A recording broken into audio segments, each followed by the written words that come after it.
18h10 à Alger. Madame, Monsieur, bonsoir. Soyez les bienvenus dans ce 24 heures Afrique. En voici les titres. À l'ONU, la délégation algérienne a fait une proposition au Conseil de sécurité pour un cessez-le-feu humanitaire immédiat.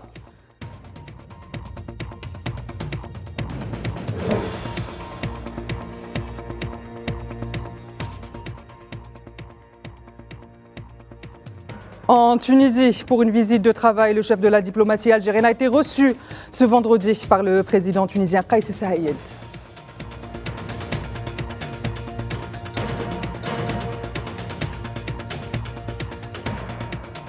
Et au Maroc, au moins une trentaine de personnes ont été arrêtées dans le cadre d'une vaste affaire de trafic de nouveau-nés.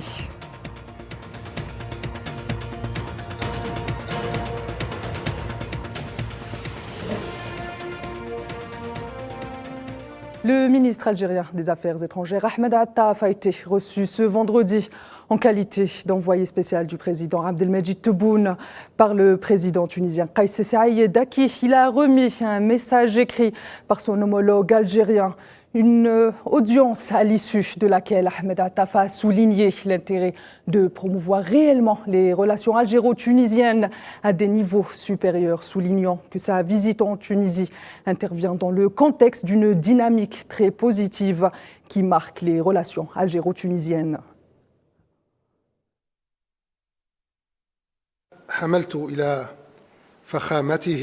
J'ai porté à son Excellence une lettre manuscrite de la part de son frère Abdelmejid Tebboune, qui tient tout particulièrement à une communication et à une coordination permanente avec son frère Kais Saied dans le cadre de leurs efforts consentis en vue de porter réellement les relations algéro-tunisiennes au plus haut niveau possible pour le bien de nos deux pays et peuples frères, ainsi que notre région et voisinage. Cette visite en Tunisie en tant qu'envoyé spécial du président Abdelmejid Tebboune intervient dans le cadre d'une dynamique très positive et fructueuse que vivent les relations bilatérales, particulièrement après 4 mois de la tenue de la commission mixte de haut niveau qui a connu un succès retentissant en ce qui concerne la définition des domaines de coopération bilatérale.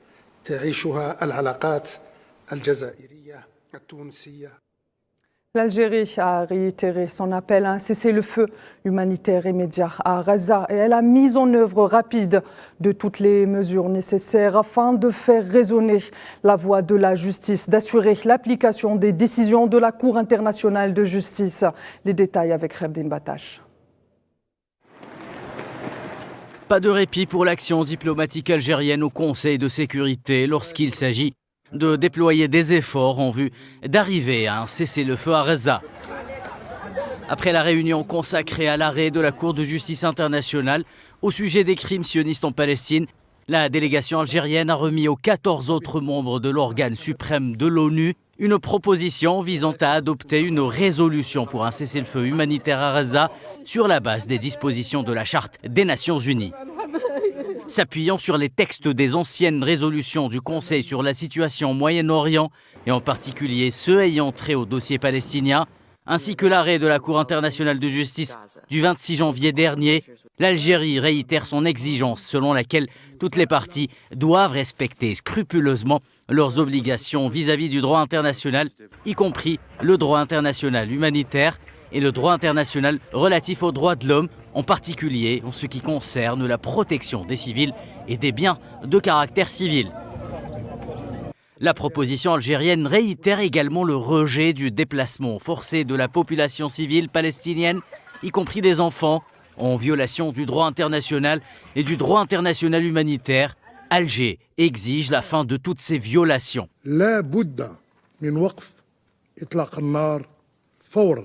L'Algérie réitère par ailleurs son appel en faveur d'un accès humanitaire complet, rapide, sûr et sans entrave à l'intérieur et à l'extérieur de la Palestine et dans toute la bande de Gaza pour la fourniture urgente, continue et suffisante de l'aide humanitaire à grande échelle au profit de la population civile palestinienne, conformément au droit international humanitaire et à ses résolutions 2712 et 2720. Enfin, l'Algérie informe les pays membres du Conseil de sécurité qu'elle restera active en ce qui concerne la défense de ce dossier.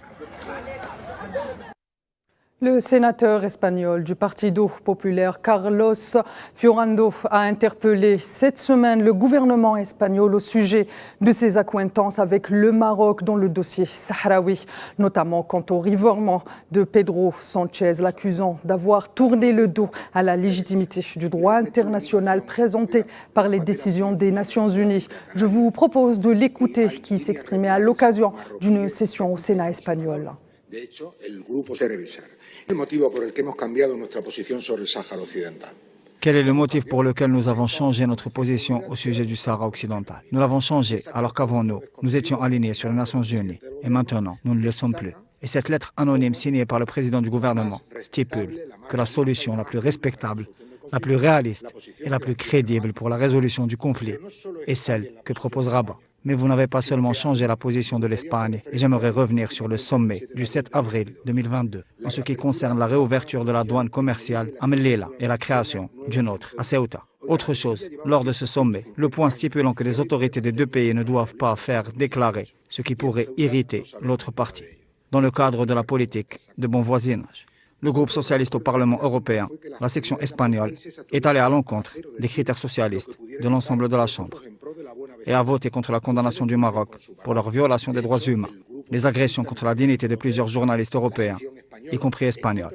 Mais les autorités espagnoles n'ont aucune hésitation lorsqu'il s'agit de s'abstenir de revendiquer Ceuta et Melilla. Et par ailleurs, le représentant du Front Polisario en Espagne, Abdullah Arabi, a mis en garde le groupe hôtelier espagnol Senator Hotel and Resort d'initier des actions en justice suite à l'annonce de l'ouverture d'un hôtel à Dakhla dans les territoires du Sahara occidental occupés en mai prochain. C'est ce qui ressort d'une lettre adressée par Abdullah Arabi au groupe hôtelier avant de rappeler que l'assimilation de la ville de Dakhla en tant que territoire marocain est contraire au droit international puisqu'il s'agit d'un territoire en attente d'achèvement du processus de décolonisation.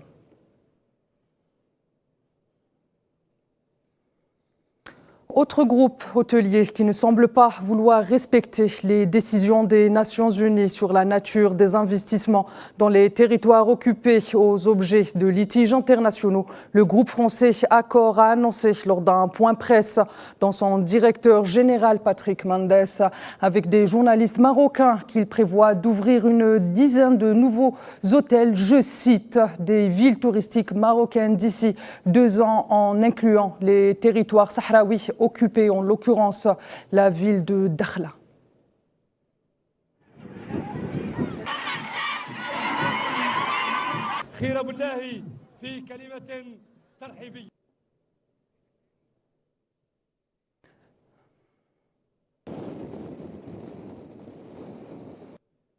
Je vous le disais en titre, au Maroc, au moins 30 personnes ont été arrêtées dans la ville de Fès sous de multiples chefs d'accusation dans le cadre d'une vaste affaire d'extorsion, de menaces et de trafic de nouveau-nés parmi les suspects. Des agents, des forces de l'ordre, des médecins, des infirmiers et d'autres professionnels de la santé. Selon la presse marocaine, les suspects travaillaient avec des mères célibataires pour vendre des bébés à des familles désireuses d'adopter.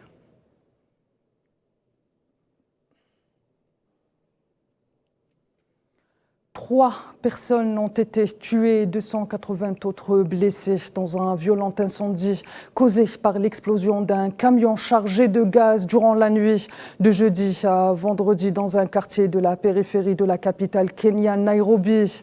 L'incendie s'est déclaré vers 23h30, soit 20h GMT, et n'a pas pu être maîtrisé qu'au bout de 9 heures, a rapporté la presse kenyane ce vendredi. Selon le porte-parole du gouvernement, un camion d'immatriculation inconnue chargé de bonbonnes de gaz a explosé, provoquant une énorme boule de feu qui s'est largement propagée.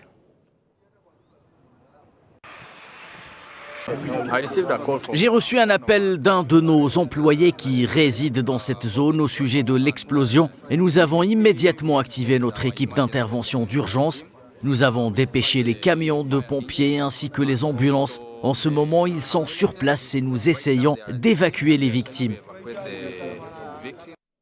Dans le dossier soudanais, les Nations Unies ont annoncé le lancement dans les prochains jours d'un plan de réponse humanitaire pour le pays au titre de l'année 2024, déplorant le nombre de morts civiles de ce conflit qui secoue actuellement le pays. L'ONU précise que quelques 25 millions de personnes, dont 14 millions d'enfants, ont besoin d'une aide humanitaire d'urgence. Et dans la foulée, le Bureau de coordination des affaires humanitaires de l'ONU, OCHA, a également annoncé d'un plan régional de réponse pour les réfugiés.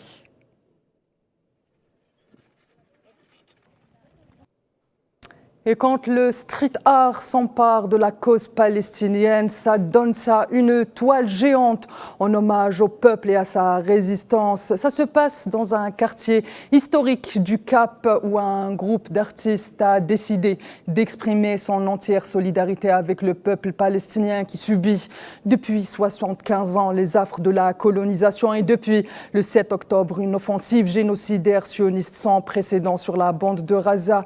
Ainsi, dans les murs du quartier de Beau-Cap, on retrouve l'ensemble des emblèmes de la résistance, des pastèques et des branches d'olivier et bien évidemment le drapeau de l'État palestinien. Alors que je sortais du magasin d'épices, je me suis retourné et j'ai vu facilement 200 touristes sur la route. Et je me suis dit, bon d'accord, utilisons leur caméra comme moyen de protestation. À tout moment, j'entends par là, comme le dit la devise des peintres murales pour Gaza, sous tous les angles, tous les coins, tous les poteaux. Si vous venez à Beau-Cap, vous êtes pour la Palestine. Nous défendons la libération palestinienne. Nous nous opposons à l'apartheid. Et en tant que pays et en tant qu'être humain, nous nous opposons au colonialisme et que nous pensons que notre liberté, comme Mandela l'a dit un jour, est incomplète sans la liberté des Palestiniens. Et c'est pourquoi nous nous battrons pour elle jusqu'à ce que nous n'en puissions plus. À présent, sport, football, direction la Côte d'Ivoire avec le début ce vendredi des quarts de finale de la Coupe d'Afrique des Nations. L'Angola affronte en ce moment même le Nigeria à Abidjan avant une autre affiche à 21h heure algérienne mettant en prise à MP la République démocratique et la Guinée.